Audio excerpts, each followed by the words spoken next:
daming gadgets ngayon, konti na lang sa mga bata ang lumalabas para maglaro. Pero kung gusto niyo sila dalhin outdoors, may solusyon ako dyan. Camping.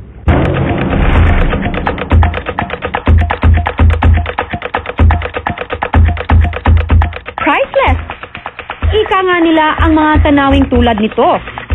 Ilan lang to sa mga namimiss ng mga kabataan ngayon dahil sa dami ng distractions dala ng technology.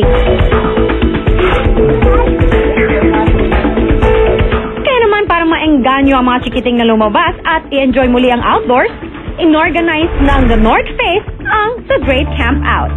The Great Camp Out event is a platform to encourage a rediscovery of the outdoors. Participants are subjected to a sort of 101 class. First day, they get to learn about basic outdoor techniques and fundamentals like backpacking, tent pitching, outdoor cooking, the leave no trace principle. The best talaga ang camping, lalo na kapag kumpleto ang pamilya. Parent and child to, usually kasi pag camps, parent lang, di ba? Usually, ano lang. So ito, it's a bonding between parent and a child. It's a good way of exposing the kids to nature and outdoor, at the same time having fun and bonding with your child. We had a lot of fun, right, Chan? Yeah. We had a lot of fun. We learned a lot. We discovered new things.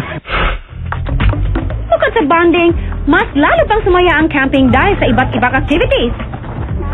May mini adventure race. Nagpaunahan din sila sa duathlon. At na-test naman ang kanilang kaalaman sa Animal Farm Challenge. So look for birds. Oh, it should be there also, right? At syempre, nasubok din ang kanilang outdoor survival skills. With a time of 38 minutes and 50 seconds, sa huli, naggogi ang celebrity mom na si Mylene Dizon at ang kanyang anak na si Tomas.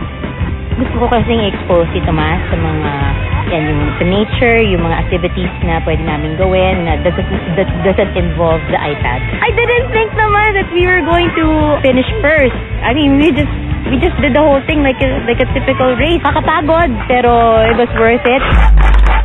Ano pa nga ba ang best way to enjoy Mother Nature kesa sa camping?